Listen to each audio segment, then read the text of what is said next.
નમસ્તે મિત્રો, સ્વાગત છે તમારું આપણી યુટ્યુબ ચેનલ રત્નોતરમાં। તો આજે આપણે જોઈશું કે પાટણ નાગરિક સહકારી બેંકના અંદર કોમ્પ્યુટર આઈટી ઓફિસરની એક પોસ્ટ માટેની જાહેરાત બહાર પાડવામાં આવેલી છે। તો આપણે વાત કરીએ તેમાં સૌપ્રથમ તો કે આઈટી ઓફિસર માટે જે લોકોએ એન્જિનિયરિંગ કરેલું હોય અથવા તો ગ્રેજ્યુએશન અને ડિગ્રી માસ્ટર કરેલી હોય એટલે કે BCA MCA અને કોમ્પ્યુટર આઈટી કરેલું હોય તે આના અંદર એપ્લાય કરી શકશે। શૈક્ષણિક લાયકાતની આપણે વાત કરીએ તો તેના અંદર 3 વર્ષનો અનુભવ તથા તે લોકોને બેન્કિંગ આઈટી ઓફિસરનો અનુભવ ધરાવતા હોવા જોઈએ।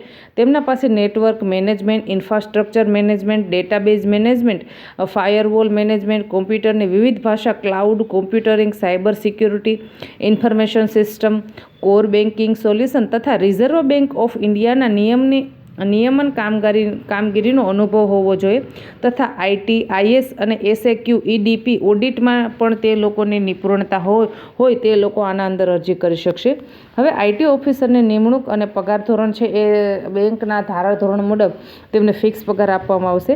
ફિક્સ પગાર બોર્ડ ઓફ ડિરેક્ટર દ્વારા લાયકાત અને અનુભવના આધારે નક્કી કરવામાં આવશે।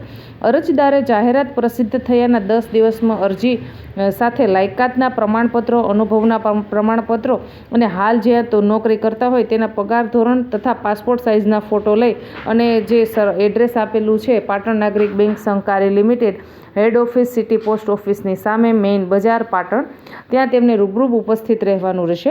આ ભરતી અંગેની તમામ કાર્યવાહી કરવાનો અને નિર્ણય લેવાનો બેંકને અબાધિત અધિકારીનો છે એ નિર્ણય આખરી ગણાશે। તો જે લોકો છે પાટણ નાગરિક બેંકમાં નોકરી કરવા માંગતા હોય તે લોકો આમાં અરજી કરી દેશો।